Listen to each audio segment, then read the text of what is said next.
Morning friends, मैं नवादा से अनुभव सिंह। मैं आज आप लोगों के सामने एसटीटी और प्राइमरी से जुड़े हुए कुछ मुद्दों पर चर्चा करना चाहता हूं। मैं इधर 4-5 दिनों से देख रहा हूं कि प्राइमरी के जो तथाकथित जो नेता हैं वो एसटीटी के रिजल्ट पर केस करने का प्रयास कर रहे हैं और अपने आप को जस्टिफाई भी कर रहे हैं। तो मैं उन सभी लोगों से ये आग्रह अनुरोध करना चाहता हूँ कि ऐसा कुछ भी कार्य करने से बचें।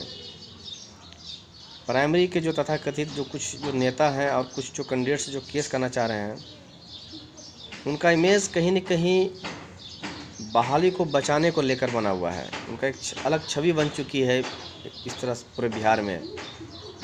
अगर वो एसटीटी के रिजल्ट पर अगर केस करते हैं, कल उनका नाम केस करने में अगर आएगा, बहाली को फंसाने में, तो सोचिए जो लोगों ने विश्वास किया था, जिन छात्रों ने विश्वास किया था ये लोग बहाली को बचाने वाले हैं और कल उनका फंसाने वाला नाम आएगा तो क्या उन पर बीतेगा, कितना अपने आप को ठगा हुआ महसूस करेंगे।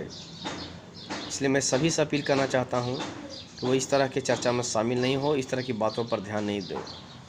जिस तरह से आलोक श्रीवास्तव के लेटर को आधार बनाया जा रहा है, उन्होंने एक लेटर दिया है शिक्षा विभाग में, जिसमें ये कहा गया है कि प्राइमरी को बहाली को रोककर एसटीटी की बहाली को किया जाए।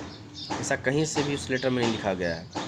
आप लोग उस लेटर को पढ़िए, उसमें सिर्फ बहाली को शुरू करने को लेकर प्रयास किया गया है, बाकी कहीं से भी प्राइमरी को रोकने की बात नहीं किया गया। मैं प्राइमरी का खुद कैंडिडेट हूँ और इस तरह का लेटर अगर कोई प्राइमरी को अगर रोक कर अगर बहाली अगर बात करता है तो मैं भी उसका समर्थन कभी नहीं करूँगा ज़िंदगी में।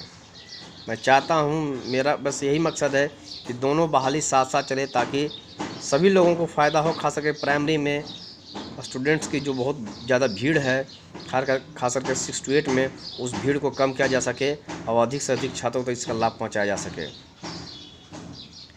आने वाले वक्त में अगर जरूरत पड़ेगा तो मैं उन नामों पर भी चर्चा करूंगा जो केस करने के प्रयास में लगे हुए हैं। प्राइमरी के जो कुछ लड़के जो हैं, तथाकथित कुछ नेता हैं और कुछ उनके कैंडिडेट हैं, लेकिन मैं अभी तत्काल नहीं कहना चाह रहा हूँ। मैं इससे ही संदेश देना चाह रहा हूँ कि वो इस बात को समझे कि अभी वक्त हम लोग को आपस में उलझने का नहीं है। अगर हम लोग आपस में इसी तरह से टीटी एसटीटी अगर करके उलझें तो सरकार भी यही चाहती है कि आपस में हम लोग उलझते रहें और बहाली कभी पूर्ण नहीं हो। और इस तरह से सिर्फ यही बहाली प्रभावित नहीं होगी, जो आगे आने वाली बहाली होगी वो भी प्रभावित होगी, क्योंकि जब तक पिछली बहाली पूर्ण नहीं हो जाती तब तक अगली बहाली को देने का कोई मकसद ही नहीं बनता, कोई ज़रूरत ही नहीं होगा सरकार को।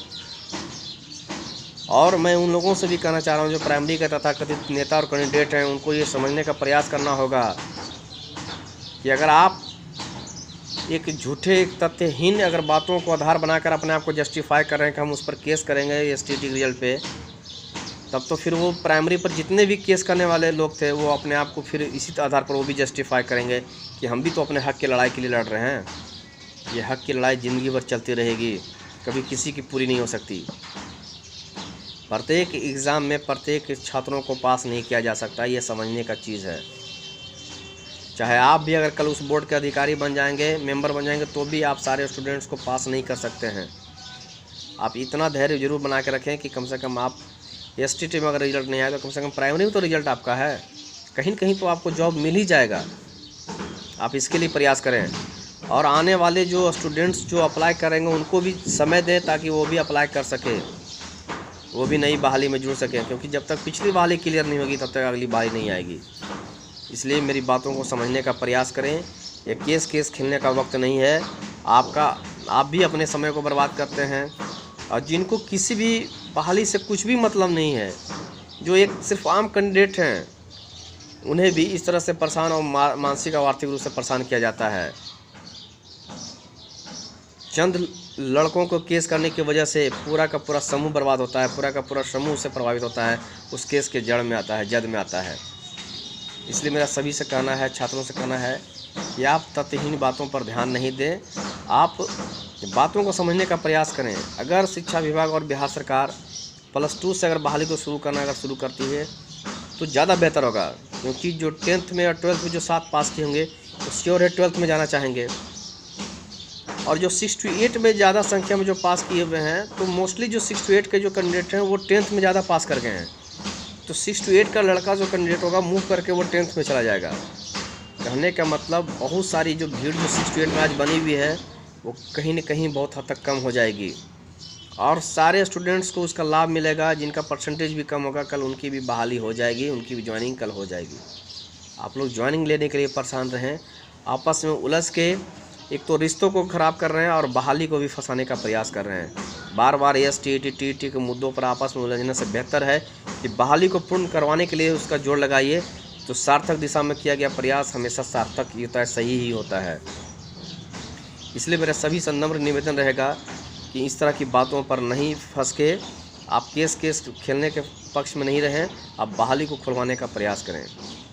और जो पास किए हैं जो कैंडिडेट्स, उनको भी मौका मिलना चाहिए, ताकि नई जो फ्रेश बहाली निकले तो फिर वो उसमें एप्लीकेंट बन सके और अपना जो भविष्य है वो बेहतर भविष्य बिहार के बच्चों के बेहतर भविष्य को दे सकें, उसके लिए प्रयास होना चाहिए।